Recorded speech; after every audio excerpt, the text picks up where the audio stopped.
La Coupe du Monde de la FIFA est l'un des événements sportifs les plus prestigieux au monde. Depuis sa création en 1930, elle est devenue une compétition emblématique, rassemblant les meilleurs pays de football du monde entier pour déterminer le champion mondial. Voici l'histoire de la plus grande des compétitions. Sous l'impulsion de son président, le français Jules Rimet, la FIFA décide de l'organisation d'une Coupe du Monde, le 28 mai 1928. Elle choisit l'Uruguay comme pays organisateur le 18 mai 1929 pour fêter le centenaire de l'indépendance du pays. Mais aussi parce que le pays accepte de payer les frais de participation des équipes et de construire un nouveau stade. La première édition aura lieu en 1930 et voit s'affronter 13 équipes, chacune répartie dans 4 groupes.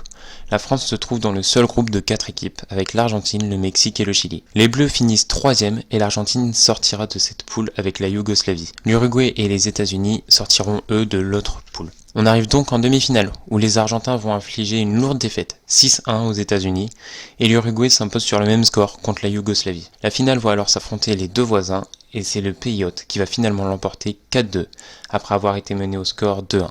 Et se voit décerner le trophée Jules Rimet, du nom du créateur. Pour l'édition suivante, on se déplace cette fois en Italie, où 3 nouvelles équipes seront conviées, ce qui porte le total à 16. On oublie les phases de poule et on arrive directement en phase finale. La France affronte cette fois l'Autriche, mais s'inclinera 3-2 après prolongation.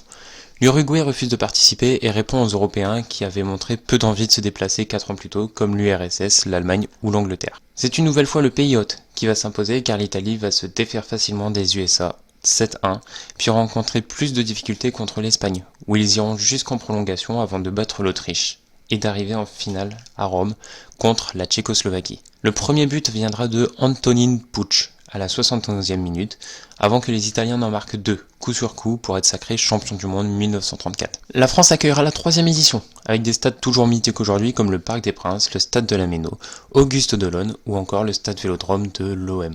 Le pays hôte commencera contre la Belgique et s'impose 3-1 avec un but de Émile Vénante et 2 de Jean Nicolas. Ensuite, nos Bleus se trouvent face aux champions en titre italiens et se prendront 3 buts à Paris. Les Italiens qui conservent leur titre en battant en finale la Hongrie de Alfred Schaffer, 4-2. En 1936, la FIFA doit désigner le prochain pays hôte. L'Allemagne se porte candidate et peu de temps après, c'est le Brésil qui pose sa candidature. En 1939, Jules Rimet se déplace à Rio pour examiner la candidature du Brésil, mais pendant son séjour, l'Allemagne commence son invasion de la Pologne, ce qui va mener au report de la 4e édition jusqu'à la fin du conflit. En 1942, la guerre continue et la compétition est de nouveau reportée.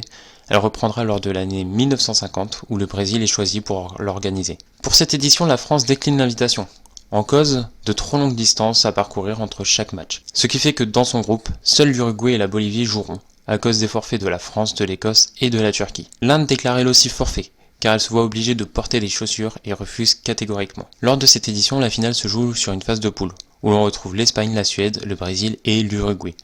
Le hasard a fait que le dernier match, opposant l'Uruguay et le Brésil, désignera le vainqueur. C'est le Brésil qui va mener de la 47e minute à la 66e minute, suite à l'égalisation de Schiaffino pour l'Uruguay. Et c'est à la 79e que Didia va planter un but pour l'Uruguay. Le score ne bougera plus et le Brésil perd ce qui est aujourd'hui connu comme le drame du Maracanazo. Tellement un drame que la remise de la coupe fut annulée et Jules Rimet remit la coupe directement en bord de pelouse au capitaine uruguayen. Pour l'édition de 54, c'est un retour en Europe et cette fois en Suisse, où la France va bel et bien participer. Elle tombe d'ailleurs contre le Mexique, la Yougoslavie et le Brésil. Mais les Bleus retombent dans leur travers et seront éliminés dès le premier tour. On aura le droit ici à une finale 100% européenne opposant l'Allemagne de l'Ouest à la Hongrie d'un certain Ferenc Puskás. Mais en face, Helmut Rahn, qui avait déjà inscrit un doublé, va de nouveau marquer 2 buts pour permettre aux Allemands de mener au score 3-2 à la fin du temps réglementaire et de remporter la première Coupe du Monde de l'Allemagne.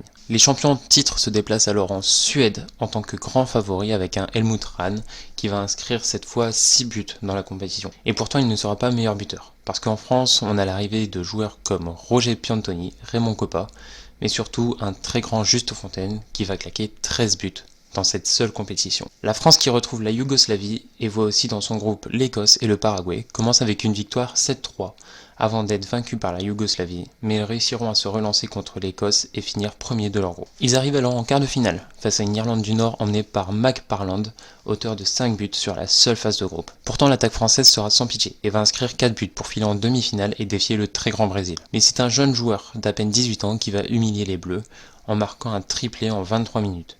Le jeune Pelé emmène son pays en finale, mais avant, la France va jouer pour la 3e place face aux champions allemands. Champions ou pas, les Bleus vont s'imposer là 6-3. On retrouve Pelé en finale contre la Suède, le pays hôte qui lui non plus ne fera pas le poids et s'incline lourdement 5-2. On voit alors apparaître les débuts d'une légende. Celle de Pelé qui va remporter sa 2e Coupe du Monde en 1962 au Chili.